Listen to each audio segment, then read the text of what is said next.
चलिए बच्चों, पिछले क्लास में मैंने आप लोगों को समझाया था एवरेज वेलोसिटी और एवरेज स्पीड से रिलेटेड न्यूमेरिकल्स। जिन बच्चों ने वीडियो नहीं देखा है वो जरूर जाके देखें और अपने दोस्तों को भी शेयर करें, ताकि जिनको और कोई भी आपके दोस्त होंगे जिनको न्यूमेरिकल में प्रॉब्लम होता है फिजिक्स में, तो जरूर वो वीडियो को देखें। और मैं कोशिश करूंगा कि आप लोगों के जितने भी प्रॉब्लम्स हैं सब सॉल्व किया जाए, और जितने भी इंपॉर्टेंट क्वेश्चंस हैं मोशन इन वन डायमेंशन से, न्यूटन्स लॉज ऑफ मोशन से, सारे क्वेश्चंस हम लोग कवर करेंगे। तो आज हम मोशन इन वन डायमेंशन का ये जो क्वेश्चन है, ये distance and displacement related question है, ठीक है। तो जब तक हम ये क्वेश्चन करेंगे उससे पहले हम लोग थोड़ा सा एक क्विक रिवीजन कर लें डिस्टेंस और डिस्प्लेसमेंट के बारे में, ताकि क्वेश्चन करते वक्त किसी भी बच्चे को किसी भी तरह का कंफ्यूजन ना रहे, ठीक है। तो चलिए समझते हैं। मान लीजिए कि आप इस पॉइंट से डिस्टेंस ट्रैवल करना आपने शुरू किया। अब मान लीजिए इस पॉइंट पे आपने डिस्टेंस ट्रैवल करना खत्म किया, ठीक है, समझ में आ रहा है। तो ये जो चीज है ना, ये total length of the journey, आप sorry total length of the path, आपने जो पाथ का जो टोटल लेंथ आपने, ठीक है, कवर किया होगा, ये है हमारा डिस्टेंस, ये है हमारा डिस्टेंस। और डिस्प्लेसमेंट क्या होता है? तो the shortest distance between initial position and final position. Initial position उसको बोलेंगे जहां से हमने चलना शुरू किया, और फाइनल पोजीशन इसको बोलेंगे जहां पे हमने चलना खत्म किया। तो ये जो हमारा पूरा रास्ता है, इस रास्ता का टोटल लेंथ जो होगा वो हमको डिस्टेंस बताएगा। और इनिशियल और फाइनल पोजीशन के बीच में जो शॉर्टेस्ट डिस्टेंस होगा, डिस्टेंस में भी शॉर्टेस्ट डिस्टेंस, वो डिस्टेंस हमको देगा क्या? डिस्प्लेसमेंट। अब शॉर्टेस्ट डिस्टेंस क्या होता है? तो किसी भी दो पॉइंट के बीच में जो शॉर्टेस्ट डिस्टेंस होता है, दो प्लेस के बीच में, दो पॉइंट के बीच में, वो स्ट्रेट डिस्टेंस होता है। तो इसका मतलब अगर हम इनिशियल पोजीशन और फाइनल पोजीशन के बीच का शॉर्टेस्ट डिस्टेंस पता करना चाहते हैं, तो हमको इन दोनों का स्ट्रेट डिस्टेंस फाइंड आउट करना पड़ेगा। तो ये है हमारा स्ट्रेट, यानी कि ये स्ट्रेट डिस्टेंस जो होगा ये हमको बताएगा क्या?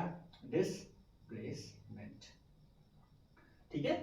तो वैसे मैं उम्मीद करता हूं कि सारे बच्चों को ये पता ही होगा डिस्टेंस एंड डिस्प्लेसमेंट क्या होता है, लेकिन अगर कोई बच्चे ऐसे हैं जो डिस्टेंस एंड डिस्प्लेसमेंट में अभी भी कंफ्यूज हैं, तो उनके लिए मैंने बताया कि क्या फर्क है डिस्टेंस एंड डिस्प्लेसमेंट में। चलिए, तो अब थोड़ा क्वेश्चन को समझने का कोशिश करेंगे। Distance and displacement I hope आप लोग समझ गए होंगे। चलिए, अब इस क्वेश्चन को पढ़ते हैं और देखते हैं क्वेश्चन क्या बोलना चाह रहा है। क्वेश्चन बोल रहा है a particle moves over 3/4 of a circle of radius r।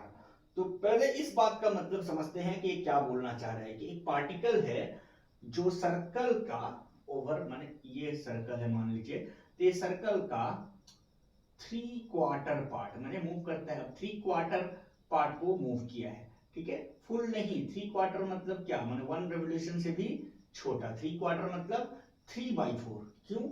Quarter मतलब होता है 1/4। क्या? क्वार्टर मतलब होता है 1/4। तो 3/4 बोला गया है, यानी कि 3/4। तो 3/4 जो हो गया हमारा, हो गया 3/4। लेकिन 3/4 किसका?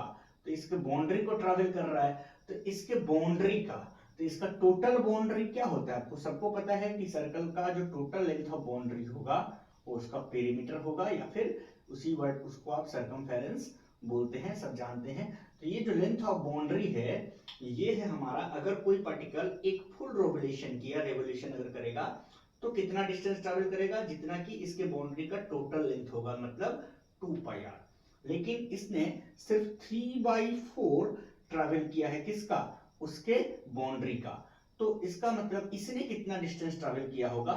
3/4 ऑफ 2πr, ठीक है। तो चलिए इसको अच्छे से करते हैं। क्वेश्चन को इरेज कर दे रहे हैं, फिर डिटेल में हम आपको सॉल्यूशन दे रहे हैं। सेकंड केस में हमको डिस्प्लेसमेंट भी निकालना है। तो चलिए क्वेश्चन को अब हम लोग करना शुरू करेंगे। इसको इरेज कर दे रहे हैं। आई होप कि आप लोग लिख लिए होंगे। चलिए,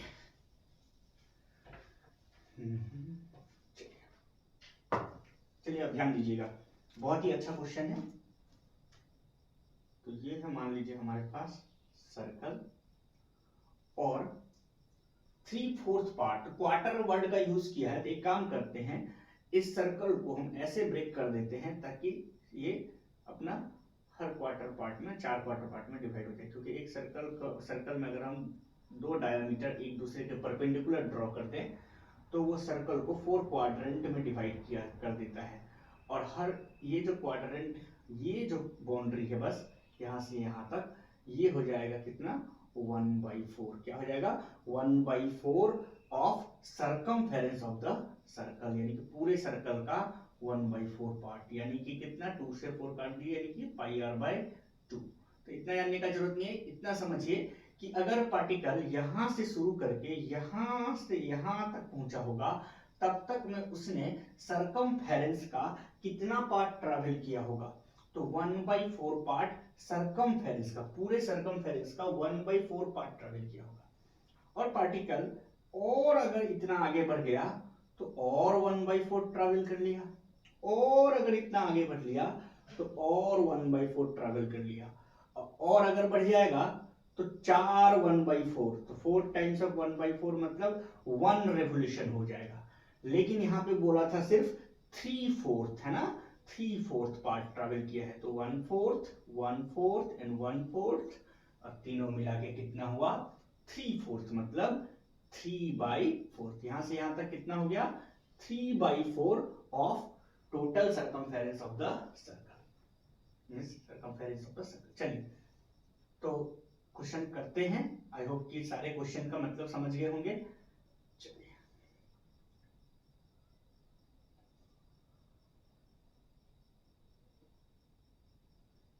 चलिए, तो इस सर्कल में पहले डायमीटर का नाम दे देते हैं ताकि डायग्राम से विजुअल सही रहेगा तो समझने में आसानी हो जाता है। चलिए ये हमारा सेंटर है, ठीक है। चलिए तो हमारा जो है, मान लीजिए कि लेट इनिशियल पोजीशन ए से शुरू हुआ है, तो खत्म कहां पे करेगा, सी पे। तो अगर हम फाइंड आउट करें जो टोटल डिस्टेंस, ठीक है, टोटल डिस्टेंस कितना टोटल ट्रैवल किया पार्टिकल ने, total distance travelled by the particle, तो it is 3/4 of the circle, तो 3/4 ऑफ द सर्कल। तो ऑब्वियसली पार्टिकल उसके बाउंड्री पे मूव कर रहा है, तो ये बाउंड्री के लेंथ को ही कवर करेगा। तो 3/4 of the boundary of the circle means circle के बाउंड्री को ही क्या बोलते हैं, उसका सर्कमफेरेंस, और जो कितना होता है, 2πr के बराबर होता है। ये बात समझ में आ गया। तो 2 से 4 कट गया 2 टाइम्स में, तो यहाँ पे क्या हुआ, 3 टाइम्स ऑफ πr, मतलब 3πr, और नीचे बच गया 2, ठीक है। तो हम लोग निकाल लिए कि पार्टिकल ने ए से यहां तक सी पहुंचने में, यानी कि 3 क्वार्टर इस सर्कल का पार्ट ट्रैवल करने में उसने कितना डिस्टेंस ट्रैवल किया होगा, तो 3πr/2, ठीक है। डिस्टेंस समझ गए, किसी कोई दिक्कत है डिस्टेंस में? डिस्टेंस के लिए हमने क्या यूज किया, ठीक है, बोला गया था कि 3 क्वार्टर ट्रैवल किया है, तो 1 क्वार्टर मींस 1/4, और 3 क्वार्टर मींस 3 × 1/4, 3/4। और 3/4 किसका, बाउंड्री का, तो बाउंड्री कितना, पूरा बाउंड्री कितना, 2πr, तो उसका 3/4 निकाल दिए, 2 से 4 कट गया 2 टाइम्स में, बचा 3πr/2। ये हमारा पार्टिकल ने जो डिस्टेंस ट्रैवल किया, ये हमने फाइंड आउट कर दिया, distance travelled by the particle, ठीक है। तो अब हम लोग इसके चलेंगे, डिस्प्लेसमेंट फाइंड करेंगे, डिस्प्लेसमेंट, ठीक है। अब देखिए डिस्प्लेसमेंट फाइंड करते वक्त हमने अभी आपको जस्ट समझाया था कि जहां से आप जहां तक चलेंगे तो आपके रास्ता का जो टोटल लेंथ होगा वो डिस्टेंस होता है, लेकिन डिस्प्लेसमेंट क्या होता है, डिस्प्लेसमेंट होता है इनिशियल पोजीशन और फाइनल पोजीशन के बीच का शॉर्टेस्ट डिस्टेंस, मैंने जहां से शुरू किए वो पोजीशन और जहां खत्म किए वो पोजीशन, उन दोनों के बीच का शॉर्टेस्ट डिस्टेंस। और सबसे शॉर्टेस्ट डिस्टेंस जो होता है वो हमेशा स्ट्रेट डिस्टेंस होता है। इसका मतलब हम ए और सी का जो स्ट्रेट डिस्टेंस ऐसे ज्वाइन कर देंगे, तो ये जो है हमारा है सी ए या ए सी बोलिए, ये हमारा है जो डिस्प्लेसमेंट। तो अगर हमने कैसे भी करके AC का वैल्यू पता कर लिया तो समझ लीजिए हमारा डिस्प्लेसमेंट आ गया, क्योंकि ये तो हमारा डिस्प्लेसमेंट है। अब प्रॉब्लम ये है कि माइंड में ये आएगा कि डिस्प्लेसमेंट निकलेगा कैसे, कुछ तो दिया नहीं हुआ है क्वेश्चन में। बेटा दिया हुआ है, जरूरी नहीं है कि सब चीज का वैल्यू दिया हो, वेरिएबल के टर्म्स में भी क्वेश्चन दिए रहते हैं, तो बस आपको समझने का जरूरत है। बहुत बच्चे सोचते हैं रेडियस मींस वैल्यू देगा 2 सेंटीमीटर तभी रेडियस हुआ। अरे ऐसा कुछ नहीं है भाई, ए दे दिया तब भी रेडियस है, कुछ भी जो वैल्यू दे दिया वही वही लेके करो, ठीक है। तो हमको इसमें आपने देखा था कि बोला था सर्कल का रेडियस r है, तो पहले तो एक बेसिक चीज समझिए कि ये डायमीटर और ये डायमीटर एक दूसरे के परपेंडिकुलर है, इसका मतलब ये एंगल कितना होगा 90। तो ये एंगल अगर 90 होगा तो ये ट्राइंगल जो हो जाएगा, ये कैसा ट्राइंगल हो जाएगा, राइट ट्राइंगल बन जाएगा, राइट ट्राइंगल। और इस राइट ट्राइंगल का जो हमारा डिस्प्लेसमेंट है मतलब AC, वो क्या है, वो AC इस राइट ट्राइंगल का हाइपोटेन्यूज है। क्या है, हाइपोटेन्यूज है। और हाइपोटेन्यूज निकालने के लिए हमने पाइथागोरस में पढ़ा है कि किसी भी ट्राइंगल में जाके उसका हाइपोटेन्यूज निकालने के लिए आप पाइथागोरस थ्योरम लगा सकते हैं। क्या, hypotenuse square is equal to perpendicular square plus base square. और इस स्क्वायर को आप हटा दीजिएगा तो ये स्क्वायर हटने पे इधर स्क्वायर रूट लगा देंगे, ठीक है। तो ये हो गया हाइपोटेन्यूज निकालने का तरीका, पाइथागोरस थ्योरम को हमने रिकॉल कर दिया। अब चलते हैं अपने क्वेश्चन में। क्वेश्चन में हमको डिस्प्लेसमेंट निकालना है, तो डिस्प्लेसमेंट हमने बता ही दिया AC, और AC निकालने का क्या तरीका है, ये राइट ट्रायंगल में चले जाइए और हाइपोटेन्यूज निकाल लीजिए। तो आप लोग बोलिएगा कि सर परपेंडिकुलर और बेस तो दिया ही नहीं है, तो हाइपोटेन्यूज कैसे निकलेगा। लेकिन परपेंडिकुलर बेस दिया हुआ है, क्यों, क्योंकि सर्कल का जो रेडियस है वो गिवन है r सेंटीमीटर। तो ये भी तो बेटा रेडियस ही है, और ये भी तो रेडियस, ये नहीं सेंटर से सरकमफेरेंस को टच करने वाला है ना, जो लाइन सेगमेंट है स्ट्रेट। तो लाइन सेगमेंट जो है सेंटर से सरकमफेरेंस तक को टच कर रहा है, तो क्लियरली OA क्या हो जाएगा, रेडियस हो जाएगा, और OC भी रेडियस हो जाएगा। तो r गिवन था तो OA भी r ले लीजिए, ये भी क्या ले लीजिए r, तो ये RCM, ये भी r सेंटीमीटर। तो अब हमको परपेंडिकुलर भी पता है, बेस भी पता है, तो अब हम लोग पाइथागोरस लगा के हाइपोटेन्यूज निकाल सकते हैं, ठीक है। तो चलिए डिस्प्लेसमेंट, तो डिस्प्लेसमेंट जो निकलेगा वो कितना निकलेगा, तो डिस्प्लेसमेंट जो होगा वो हमारा होगा hypotenuse, hypotenuse of right triangle AOC, ठीक है, AOC। AOC ट्राइंगल का जो हाइपोटेन्यूज है वही हमारा क्या है, वही हमारा क्या है, डिस्प्लेसमेंट है। चलिए, तो AOC ट्राइंगल का जो हाइपोटेन्यूज है वो एक्चुअली है क्या, AC। वो क्या है, AC। और हाइपोटेन्यूज AC निकालने का अभी हमने फॉर्मूला समझाया, under root perpendicular square plus base square. चलिए, तो इस ट्राइंगल में परपेंडिकुलर हो गया हमारा ये, बेस हो गया A, तो परपेंडिकुलर भी R, तो परपेंडिकुलर के जगह पे R और उसका स्क्वायर, और बेस भी हमारा R, तो बेस के जगह पे R उसका स्क्वायर, ठीक है।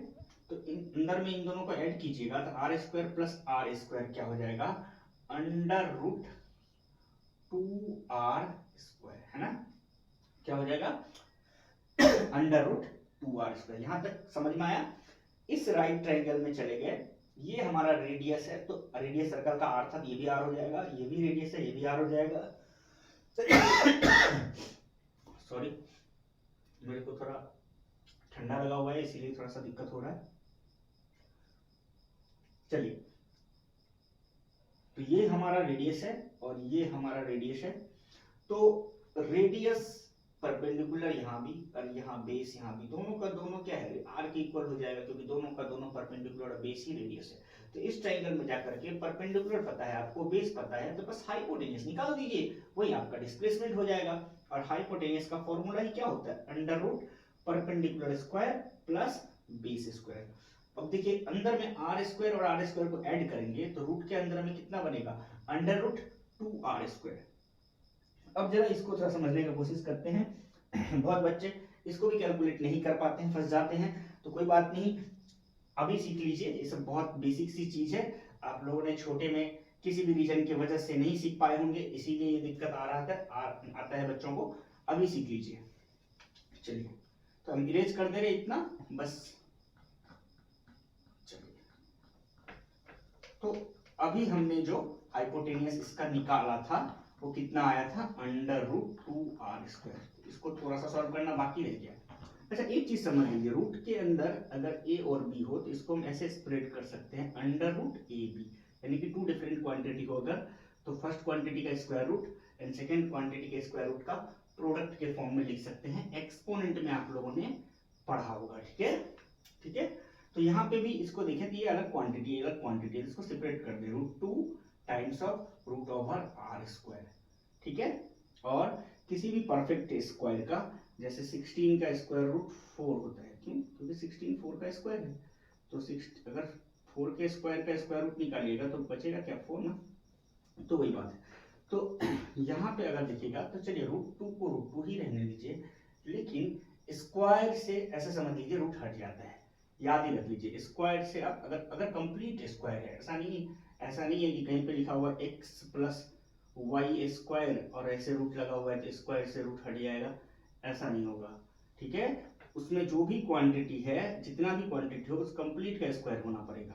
अगर x + y ही है तो पूरा कंप्लीट का स्क्वायर होना पड़ेगा, तभी स्क्वायर से रूट हटेगा, क्योंकि परफेक्ट स्क्वायर रहने से स्क्वायर रूट हो जाता है ये जिसका वो स्क्वायर है, ठीक है। तो चलिए, तो उस हिसाब से √r² का वैल्यू क्या होगा, तो स्क्वायर से रूट हटा दीजिए, माइंड में ही, काटने का जरूरत नहीं है। स्क्वायर से रूट हट गया तो स्क्वायर भी गया, रूट भी गया, बचा सिर्फ क्या, r। तो हमारा जो डिस्प्लेसमेंट आया वो √2r, या r√2 भी ऑप्शन में ऐसे भी रह सकता है, r√2 सेंटीमीटर, ठीक है।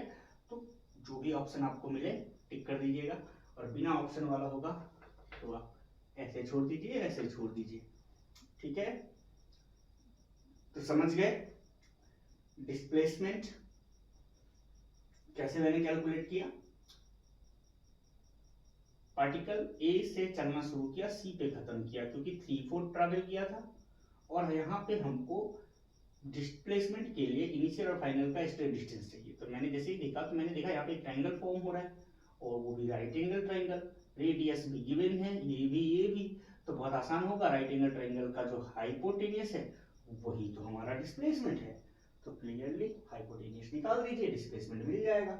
डिस्टेंस पहले ही हम लोग निकाल चुके हैं, तो magnitude of distance and displacement पूछा गया था कि पार्टिकल जो है एक सर्कल का, ओवर अ सर्कल, उसका 3/4 पार्ट जो है ट्रैवल करता है, तो बताइए क्या उसके डिस्प्लेसमेंट का मैग्नीट्यूड होगा और क्या उसके डिस्टेंस का मैग्नीट्यूड होगा। तो पहले पार्ट में हमने डिस्टेंस कैलकुलेट किया और अभी हमने डिस्प्लेसमेंट कैलकुलेट किया। आई होप आप लोग सबको ये क्वेश्चन बहुत अच्छे से समझ में आ गया होगा। चलिए, तो आप लोग कंटिन्यूसली वीडियो को वॉच करते रहिए, हर दिन आप लोगों को डिफरेंट न्यूमेरिकल्स करने को मिलेगा। आज मेरे पास ज़्यादा टाइम नहीं है, इसीलिए ज़्यादा क्वेश्चन नहीं ले सकता। कल मैं बहुत सारे क्वेश्चंस लूंगा, एमसीक्यूज भी हिट करूंगा, ग्राफिकल कुछ क्वेश्चंस भी हिट करूंगा, तो कल का वीडियो भी जरूर देखिएगा। और किसी भी तरह का परेशानी हो या कोई भी टॉपिक में आप लोगों को लगे कि दिक्कत है तो जरूर हमसे शेयर करें, हम जरूर आपका हेल्प करेंगे, ठीक है।